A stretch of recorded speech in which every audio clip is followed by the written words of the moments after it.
the matrix on the first point of observation that I'm making.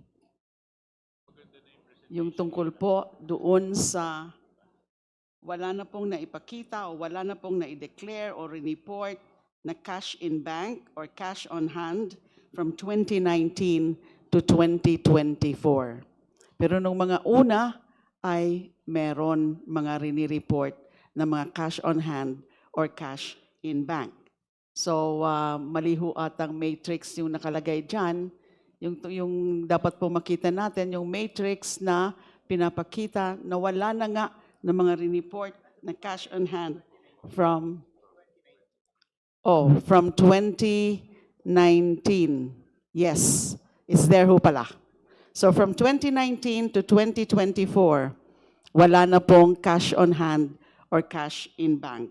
Para sa akin po, ang biglaan at tuloy-tuloy na pagkawala ng deklarasyon ng liquid assets, because cash on hand and cash in bank are liquid assets. Sa kabila ng dati, meron naman na mga halaga ng mga cash on hand, cash in bank ay nagdudulot ng pagdududa sa kawastuhan at kabuuan ng subsequent SALNs ni VP Sara.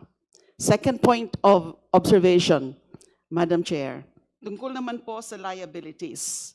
Nakita rin po natin na as to liabilities, VP Sara declared 6,954,454 in 2016.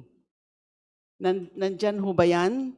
Yung liabilities, 2016, 6,954,454. At sa 2017 naman, liabilities of 6,313,188 in 2017 and 6,119,113 in 2018. At sa 2019 naman po ay 3,460,790 and 2,490,105.90 in 2020. Kapansin-pansin po na mula 2021, tanging ang kanyang asawa na si Maneses Carpio. Nagre-reflect ho ba yan dyan?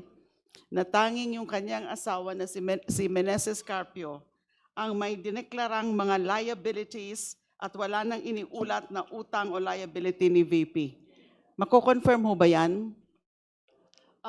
Your Honor, I'm reading from the 2021 SALN submitted by the Vice President, and it is stated there that the liabilities was a personal loan from various creditors po by Attorney Manasseh Carpio. Yes. How about on the part of VP Sara herself? Meron pa ho ba na mga rineport na liabilities in 2016, 20, beginning in 2021? Meron ho ba rineport na liabilities? Let me check, Your Honor, with regard to the 2022 SALN of the Vice President.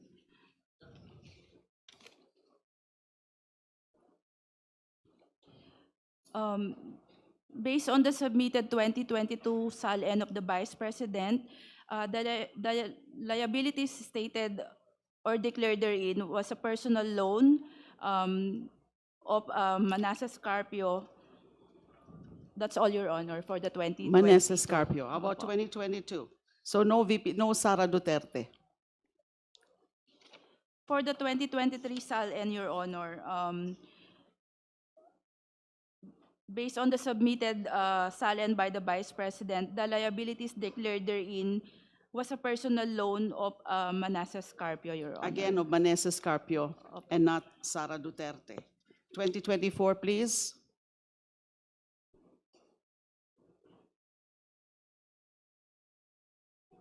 For the 2024 SALN, Your Honor, reading from the submission of the Vice President, the liabilities were declared to be loans of Manasseh Carpio only, Your Honor, from various Again, creditors and only banks. Maneses Carpio and not Sara Duterte.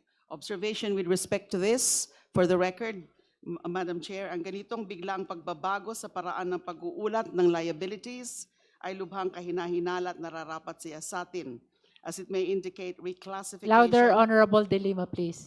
Ang ganito pong pagbabago sa paraan ng pag-uulat ng liabilities ay lubhang kahinahinala at nararapat siyasatin as it may indicate reclassification or possible circumvention of full disclosure requirements. One last point of observation, pagdating naman po sa net worth. So pinakita po kanina, we can again show po the matrix. We can, Please flash the matrix. the respondents declared net worth increased from 34,895,997 in 2016 to 71,658,841 in 2022, the year she assumed the office of Vice President. Sa loob lamang ng 2 taon, ito ay lalo pang umakyat sa 88,512,370.22 noong 2024. Obserbasyon po, ang ganitong mabilis at medyo malaking pagtaas ng yaman with the absence of declared liquid assets and the diminution or transfer of liabilities ay nagbubunsod ng seryoso ring pagdududa hinggil sa veracity, transparency, and integrity of the Vice President's financial disclosures. So those are my observations with respect to the SALENS. Maraming salamat po. The